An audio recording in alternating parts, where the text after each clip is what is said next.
নবী হওয়ার আগে বিশ্বনবীর ইবাদত ছিল চিন্তার ইবাদত। আমরা অনেকে মনে করি শুধু তাসবিহ পড়াই ইবাদত, জিকির করাই ইবাদত, শুধু কোরআন তেলাওয়াতই মনে হয় ইবাদত, শুধু কিয়ামুল লাইল করাই ইবাদত। কিন্তু বিশ্বনবীর সাহাবী যিনি ইসলাম আমাদের চেয়ে ঢের বেশি বুঝেছেন, তিনি বলেন আল্লাহর এই সৃষ্টি শৈলী, এই সৃষ্টি নৈপুণ্য নিয়ে 1 ঘন্টা চিন্তা করা, ক্রিটিক্যাল থিঙ্কিং করা, সারা রাত নফল তাহাজ্জুদের চেয়েও সেরা।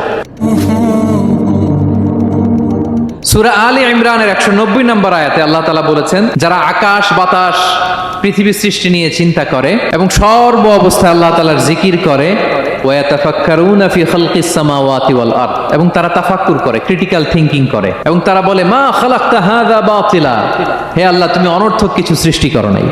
মনে রাখবেন, এই পৃথিবীতে আল্লাহ তাআলা অনর্থক কোনো কিছু সৃষ্টি করে নাই, করেছে? যেটাই সৃষ্টি করেছে এটা এর মধ্যে মানব কল্যাণ আছে না নাই?